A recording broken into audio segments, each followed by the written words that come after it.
Hello friends, welcome to my channel. So अगर आप कर रहे हैं उत्तराखंड LT इंग्लिश 2024 की तैयारी और अगर आपको करना है क्वालिफाई ये एग्ज़ाम, तो बिना देर किए सब्सक्राइब करिए इस चैनल को और शेयर कीजिए अपने फ्रेंड्स के साथ में, क्योंकि इस चैनल पर आपको मिलती है इंग्लिश से रिलेटेड जितने भी टीचिंग एग्ज़ाम्स हैं उनकी तैयारी करने के लिए खूब सारा content.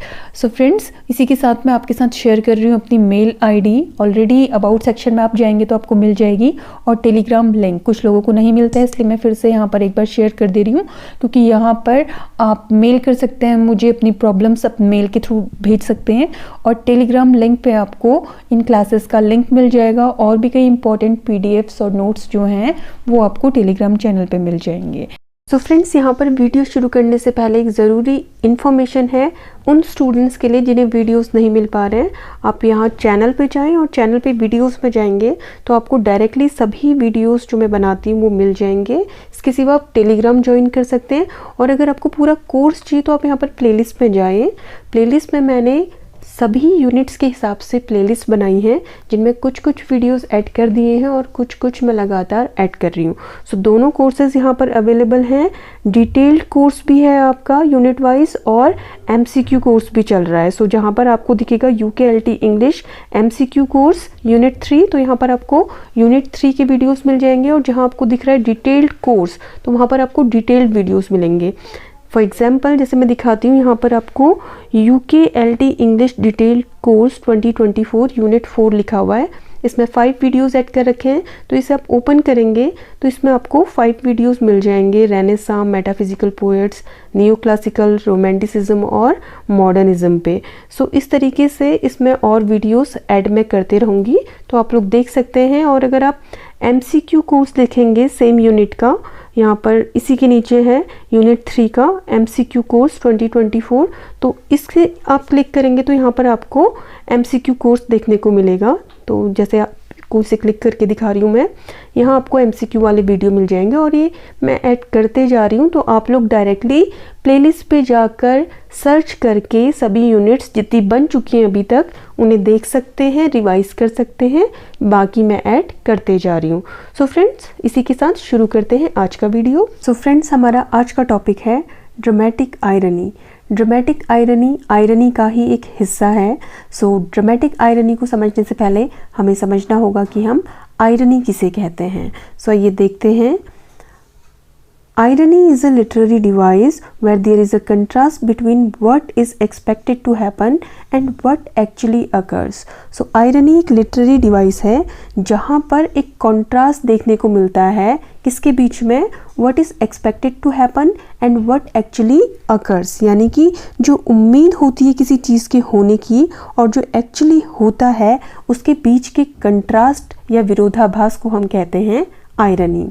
It involves the use of language to convey a meaning that is opposite to its literal interpretation or expectation.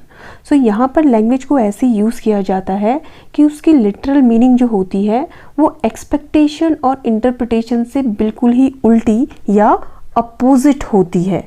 So in short आप कह सकते हैं, या simple words में आप कह सकते हैं कि irony क्या होती है, एक्सपेक्टेशन वर्सेस रियलिटी, यानी कि जो आपने उम्मीद की है और जो रियलिटी में आपको मिलता है उसका जो विरोधाभास है, इसी को हम आयरनी कह देते हैं। जैसे कि आपने देखा होगा कि एक्सपेक्ट आप कभी कुछ कर रहे होते हैं, लेकिन जो आता है वो एग्जैक्टली उसके अपोजिट आता है, तो वो स्थिति जो है उसे हम कह देते हैं आयरनी। सो आयरनी के काफ़ी सारे टाइप्स होते हैं, जैसे कि verbal irony, dramatic irony, situational irony, romantic irony और आयरनी ऑफ फेट।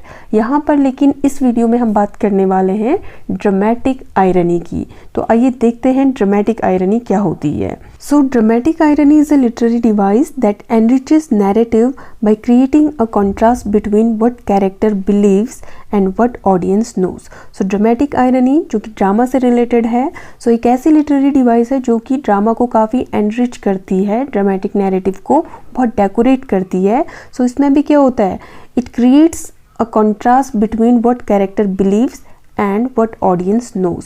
सो ये भी एक कॉन्ट्रास्ट क्रिएट करती है, जो कैरेक्टर बिलीव करता है ड्रामा के अंदर का और जो ऑडियंस जानती है उसके बीच में। सो यहाँ पर आप कह सकते हैं कि when audience knows something that character doesn't, यानी कि जो बाहर बैठी ऑडियंस है, अगर वो कोई सिनेमा देख रही है या फिर अगर आप कोई ड्रामा पढ़ रहे हैं तो आप एक रीडर हैं, तो आप भी एक तरीके से ऑडियंस हैं। तो जब आपको कुछ पता होता है जो कि ड्रामा के अंदर के कैरेक्टर को नहीं पता होता है, तो उसे हम यहाँ पर कह देते हैं ड्रामेटिक आयरनी। सो आगे एग्जाम्पल्स से समझेंगे। Dramatic irony involve situations in which audience understand the full implication of events और कैरेक्टर्स एक्शन, यानी कि ड्रामेटिक आयरनी इन्वॉल्व करती है अपने अंदर ऐसी सिचुएशंस को जहाँ पर ऑडियंस अंडरस्टैंड फुल इम्प्लीकेशन, यानी कि ऑडियंस जो है वो पूरी तरह से समझ रही होती जो भी घटनाक्रम चल रहा होता है ड्रामा में, और कैरेक्टर के जो भी एक्शंस हैं उनके क्या कॉन्सिक्वेंसेस होंगे, ये बाहर बैठी ऑडियंस को या रीडर्स को समझ में आ रहा होता है। While the characters remain oblivious, हालांकि जो ड्रामा के अंदर कैरेक्टर होता है उसको इस बारे में कुछ भी पता नहीं होता है। So it often arise from misunderstandings, misinterpretations और concealed truth within the narrative. तो ये जो ड्रामेटिक आयरनी है ये हमेशा अराइज होती है। अक्सर ये अराइज कहाँ से होती है?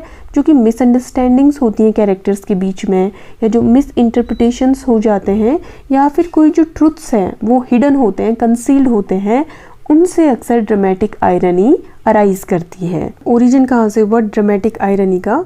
Dramatic irony has roots in ancient Greek theatre where playwrights like Sophocles utilized it to intensify tragic narratives। So इसके जो रूट्स हैं ड्रामेटिक आयरनी के वो एंशिएंट ग्रीक थिएटर में पाए जाते हैं, जहाँ पर जो सोफोक्लिस जैसे प्लेराइट्स थे उन्होंने ट्रेजिक नैरेटिव्स लिखने के लिए ड्रामेटिक आयरनी का यूज़ किया था। Dramatic irony has following 3 stages. Dramatic irony की 3 स्टेजेस होती हैं, जिसमें सबसे पहला है इंस्टॉलेशन, या इसे हम प्रिपरेशन भी कह देते हैं, जहाँ पर मिस इंटरप्रिटेशन या मिसअंडरस्टैंडिंग के लिए कोई प्लॉट कर रहा होता है या प्रिपेयर कर रहा होता है कोई कैरेक्टर। और एक्सप्लॉयटेशन, एक्सप्लॉयटेशन को हम सस्पेंशन भी कह देते हैं। उसके बाद जो सस्पेंस चलता है ड्रामा के अंदर उसे हम कह देते हैं एक्सप्लॉयटेशन या सस्पेंशन। और उसके बाद तीसरा जो स्टेज है वो है रिजोल्यूशन, यहाँ पर वो जो सस्पेंस है वो रिजोल्यूट होता है या ख़त्म होता है। सो इसके बाद ये देख लेते हैं, ये भी इम्पोर्टेंट है कि ट्रेजिक आयरनी जो है वो एक स्पेसिफिक टाइप है ड्रामेटिक आयरनी का, यानी ड्रामेटिक आयरनी को आप ट्रेजिक आयरनी भी कह सकते हैं, और ज़्यादातर ड्रामेटिक आयरनी का यूज़ होता है ट्रेजिडीज़ के लिए। तो अब हम एग्जाम्पल से समझने की कोशिश करते हैं कि ड्रामेटिक आयरनी क्या है। सो सबसे पहले हम देखेंगे ग्रीक ट्रेजिडीज़ का example. In Sophocles Oedipus Rex the audience is aware of Oedipus true parentage while he remains ignorant contributing to place tragic irony.